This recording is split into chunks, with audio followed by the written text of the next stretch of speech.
And so you've talked a bit about the different grains that you feed your animals. I guess there is, I don't know if it's a misconception, or I guess some people think that animals should only be eating grass or pasture. What can you tell us your views about what say pigs should be eating and why? So pigs are monogastric; they're not ruminants. Hence, they can't live on just grass. They need other bulk foods. Grains are excellent for that; they're high in protein. They're actually omnivores, so they'd also love it if we were feeding them meat.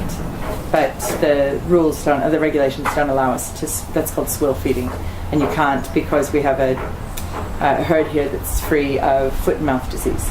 So if you were to feed them tainted imported meat product, they could potentially end up with foot and mouth. So you can't give them any meat product. Even if a chicken dies here on our property, I can't feed it to the pigs, even though there's no risk of foot and mouth from that chicken. So a pig would naturally eat kind of exactly like us, except they're happy for it to have been in the dirt. So it's basically a range of things in their diet. So we try to give them a really, really diverse diet, hence the grain is only one component. They get seconds, depending on the season, whatever other farmers have is seconds around, so potatoes or strawberries or chestnuts. At the moment you saw some organic cheese out there that somebody gave us that was out of date. So they get whatever's going, as long as it's something that's actually good for them. The cattle are a different matter. They're ruminants, so of course they need to be on grass. We know grain-fed cattle live and are, raised that way in feedlots.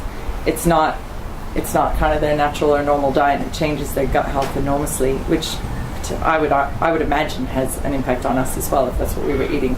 I don't know the science of it, but I can't imagine it's good.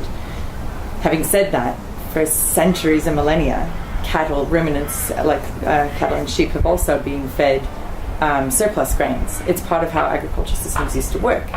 When you had too much grain, you fed the extra of it to the animals during the lean periods on the paddocks.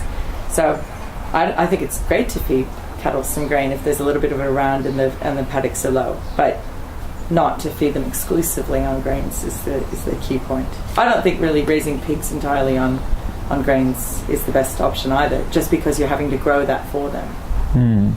I think also there's a difference between the different types of grains that you feed them. So I think there's quite a big difference between feeding them barley that's grown in the field locally to genetically modified corn or soy or canola or anything of that nature, or wheat. Yeah. Would you Totally agree. Yeah, absolutely. And like I said, we won't allow any GM grain in our feed at all. And I mean, we have a beautiful biodynamic grain grower nearby, Pallet Hill, and I've been thinking that we should go and talk to them because they must have a version of seconds, right, from their amaranth and spelt and stuff. And so it'd be great to be getting some of that for the pigs. Having said that, they probably already have people who are delighted to take it for various reasons. Farming communities tend to be pretty good at scavenging for all the good stuff around. But yeah, absolutely, I'm not interested in getting feed that's from far away.